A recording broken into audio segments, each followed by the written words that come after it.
So we'll take your guesses on Name That Tune this morning, 38081101. You can always enter via the Facebook page as well.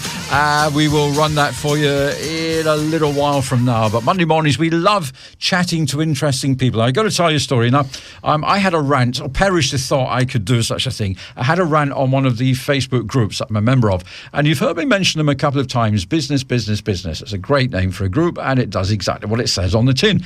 Anyway, I had a rant about we'd done some work with my filming company and we hadn't been getting paid or not getting paid on time. And about 7 independent people, not related to each other, not related to my guest, all said, you need to talk to Paul Metcalf. So I thought, do you know what? Not only will we talk to Paul Metcalf, why don't we get him into the studio? So good morning to you, Paul. Welcome along. Thanks very much, Mike. And pleasure to be here. It's not just radio. You're a television star as well. Wow. You've been on the project. I mean, it doesn't get much bigger. I'd say I'm F grade, if that. Yeah.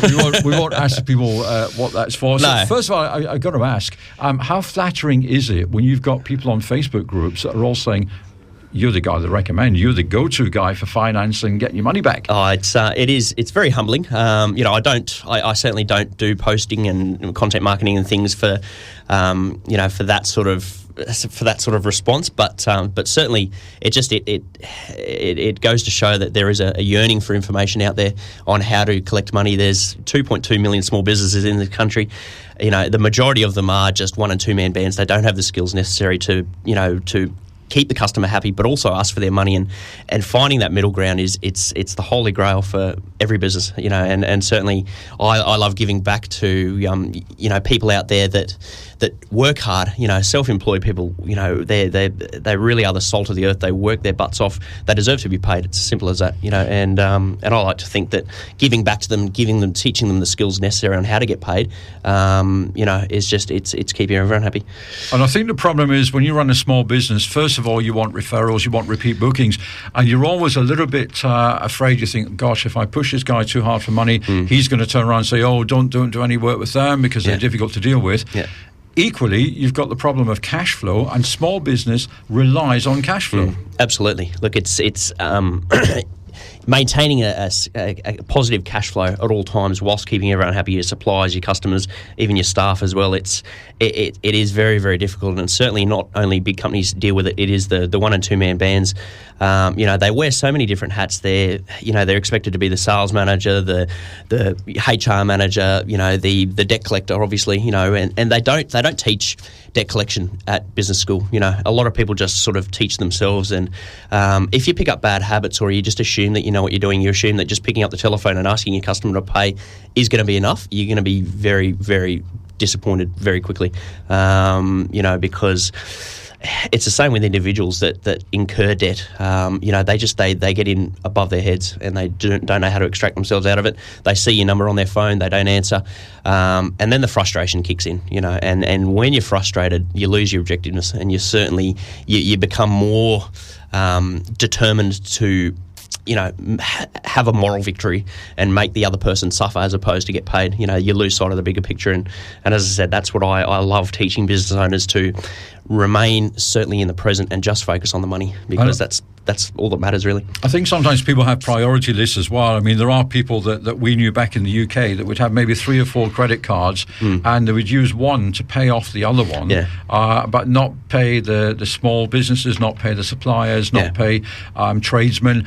And it gets to the stage that you think, hang on a minute, you have to actually stop booking. If you can't afford to pay it, stop booking these people. Yeah, exactly. And as I said, individuals are the same as small business. People just they trade beyond their means. They don't think.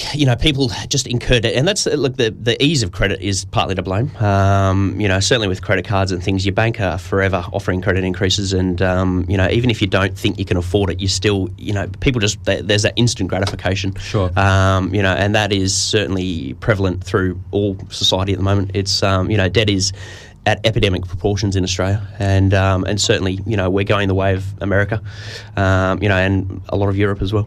And I think if people have if they get a $20,000 limit on a credit card, they feel duty bound to max that out, which it's a limit. That's what it should be there for. Now, I go back, obviously, as you can tell, from the UK. When people in the UK think about debt collection or debt collection agencies, it's almost a case of we're going to send the boys round, and some unshaven chap with a lot of tattoos. Sorry to be judgmental judgmental, will turn up on the door and say, if you don't give me the money that's owed, we're going to cut your hands off or whatever. Now, here you are, very, very well-dressed, very respectable businessman. The whole perception, what you're doing, is single-handedly changing the perception of debt collection. Absolutely. I when I tell people what I do, they say to me, look, you like you just said, you look respectable. There's still there's that really age-old perception about debt collectors, and it's something that it's very, very difficult to shake. We are, or certainly, myself in this industry, we're already at a disadvantage because people have that negative perception. And to get clients to when I started the business 2.5 years ago, it was very difficult to get clients. You're very, very difficult. People you did telemarketing and you just say, oh, we're debt collection agency, and they just say, no, not interested. Yeah. Try selling the media training. It's the same thing, Paul. Exactly. Yeah, I get that. But I'm a married church-going father of one. I go to church every Sunday. I have no tattoos at all. I've got all my hair, thankfully. Yeah, well done. I don't drive a motorcycle, and I don't own a baseball bat. So there you go. I'm about as far removed from the perception as you can imagine. But as I said, look, debt collection, the industry itself has changed a lot since I began, which was 16 years ago. Debtors themselves have a lot more rights than they certainly used to, and the big stick doesn't work anymore. People are more likely to pay you if they like you. They're more likely to pay you if you're at least showing an understanding of their situation, as opposed to just judging them and making demands that they can't keep. And as I said, I'm all about ethical collections. I'm all about respectful collections, because I find that as I said, works the most effective way with people. And I genuinely like helping people get out of debt. I honestly do. I don't just say that. I genuinely do, because 99% of people that owe money are good, honest people. They just live beyond their means. As I said before, the banks and credit companies and, payday lenders, all the rest of it, have a lot to answer for. Customers just, if they don't have the skills necessary to be, very disciplined with a budget, they're going to struggle. And that's one of the things we can talk about after the break, because people do struggle with budgets. So we're going to talk about that when we come back. And also, because we live in this modern era where people are using smartphones and are using tablets, you've actually devised an app that can help people. So we'll talk about that a little bit more. We'll have a quick break. If anybody wants to post any questions on the Facebook page, by all means, do it on the Logan 101 Facebook page. And also, we can take a couple of telephone calls from you as well. As I say, we're going to take a break. We'll come back and we'll find out how you can get more information quite simply by using your smartphone. I know many people like that, but that's a story for another day. Paul Metcalf is still with us here in the studio. Paul is an expert on all things to do with collecting debt. And Paul, I know sometimes people are a little bit, just the idea of phoning up a debt collection agency might be a little bit scary for them. So you've kind of got around that, and you've got advice by the way of an app for the Apple and Android. I do indeed, Mike.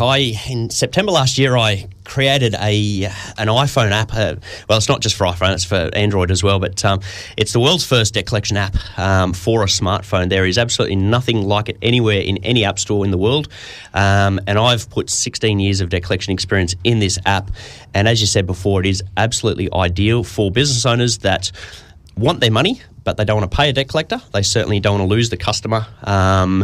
As soon as, unfortunately, that's the risk you take when you engage someone like myself officially, that the customer is, going to resent you. And obviously, you run the risk of them not paying because they're offended that you send them to a collection agency. So this app removes that problem. And the beauty of it is it's in your smartphone. It's for people that are time poor. They don't know how to, approach the customer. And as I said, you tell the app how much you're owed, when it was due, some other information about the customer, and it'll actually contact them for you. It'll send the customer an SMS. Now, the template that you use is I wrote myself. It's a template that I use when I'm collecting my own money, so I know it works. It's extremely well worded. It's highly effective. But the app will give you advice specific to what you tell it. So it's as if someone was to ring me and say, Paul, I'm owed 10 grand. What do I do? How do I get this back? That's what the app does. It tells you what you should do. And look, feedback so far in the 6 months it's been released, it is just flying off the shelves. I was asked to appear on Shark Tank on Channel 10, which I auditioned for. And the producers absolutely loved it. It solves a problem that over 2 million people face every day. And look, I'm on a real crusade to just build awareness about this thing, because, as I said, I hate when small businesses write off money. I honestly do. The small amounts, they don't know, as I said, how to approach the customer. And you just hit something on the head. It's not just the 10 grands and 20 grands. What about, I know companies who go and they do work for pocket money, $150, $200 at a time. They write it off. Yeah, exactly. So this app would be absolutely ideal for them. Exactly. Small balances, you look at them on face value, it's not a lot. $100 here, $200 there, but it adds up. You write off 10 of them a month. That's over $2,000 a month you're writing off. But the problem with small balances is you can't, when you're speaking to the customer, you can't threaten legal action, because no one. They know that you're not going to sue them for $200. Not for $200. No, that's right. So you don't. That's certainly your biggest leverage. In a lot of cases, collecting money is difficult. It's just about creating urgency. It's about letting the customer know what's going to happen if they don't pay. With small balances, unfortunately, you don't have that leverage. So it's difficult to be able to ask for it. But as I said, they are so small and they're just an annoying little amount. But it breaks my heart every time small balances are written off. So that's why the app is perfect for those sorts of amounts. One of the things I was reading on, I think you posted it on Facebook, is people are under there's a bit of confusion. They always think you have to have a written contract. But if somebody phones you up and says, I want you to come and do a job for me tomorrow, and there's no time to get a contract out, that's still legally binding, isn't it? Absolutely. Verbal contracts are legally binding, regardless of what anyone ever tries to tell you. But how do you prove that? How can you, it becomes your word against theirs, doesn't it? It does. But look, certainly the onus is on the customer to prove they don't owe the money, as opposed to the creditor that they do. So look, in all my years, I've never ever seen it be a problem. I just haven't. So the only thing you need to have explicit from the customer is that they're happy to pay you the amount. So you need to agree on an amount, and you certainly need to be given the official go-ahead to proceed. Unless the customer gives you that go-ahead, you can't legitimately charge them, and they certainly don't have to pay. When you deal with the big corporations, because we used to do media training back in the UK, you would always get a purchase order number. That purchase order number had all the conditions on there, and as long as they were happy with the work, you got paid. And of course, you did the 30-day payment terms. Nowadays, people put 30 days on the contracts, and it's still 60 days. Exactly. And unfortunately, probably a lot of your listeners, that have businesses would realise this as well. Big companies do take longer. The bigger the company, the longer they take, unfortunately. But I always say the beauty with big companies is you're going to get your money. So you just budget it in your forecast that you're going to get 2 months later in 60 days. Making them pay it 14 days or 7 days, whatever your terms are, you're just going to lose them, and certainly, you need to weigh up the pros and cons of losing a customer just to, maintain your terms. And I always say, look, don't ever say no to new work, but just protect yourself. And as I said, research new customers. That's something a lot of businesses don't do. They go in completely blind. When a new customer asks them to do $10,000 worth of work, they have absolutely no idea who they're dealing with. Whereas you jump on Google, Google is ever powerful, and there's plenty of forums on bad con men and shonky businesses and all the rest of it. You see it. You're talking about a project. You see it on Current Affair. You see it all the time. But the trouble is, again, as a small business, somebody phones up and says, "Oh, I can give you $5,000 worth of work." You're going to jump at that. Oh, absolutely. And it's all about due diligence. But sometimes you think, no, I don't want. As you said, you don't want to turn your business down. Right. Equally, you were mentioning the fact that you're probably going to lose a customer if people get a debt collection agency in.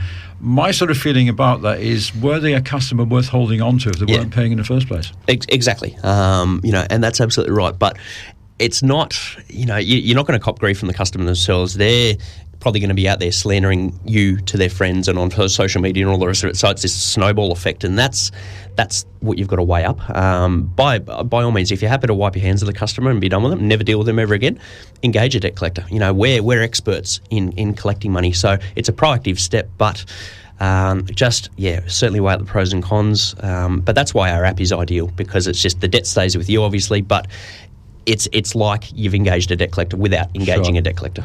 And if people are interested in getting the app, they just need to Google Collect More. It's just on the App Store, so Android or iTunes App Store. It's just called Collect More. So just the name of our business, Collect More, and it is incredible. For $4.50, it will change your life. Absolutely. At $4.50, and if anything else, it's going to give you a little bit of peace of mind that, because again, small businesses tend to blame themselves. Oh, I must have done something wrong. It's my fault. Actually, no, it's probably the customer's fault. That's exactly right. Paul, it's been an absolute joy, and again, I always get excited when I make new contacts through Facebook and through social media. And again, if I hadn't have put something on the business page, we'd never have got you into the studio. And it'd be great to have you back in again, maybe talking about some more ideas. And I know that we had loads to talk about, but as always, we've run out of time. But as I say, thank you ever so much for coming in. Absolute pleasure, Mike. Thank you very much for having me, and I'd love to come back. So there we are, Paul Metcalf. And if you want some more information, contact me here at the studio between now and 12 midday. I can certainly pass Paul's details on, or if you just Google, go on the iTunes store, go on if you're on an Android phone as well, just go onto your Play Store.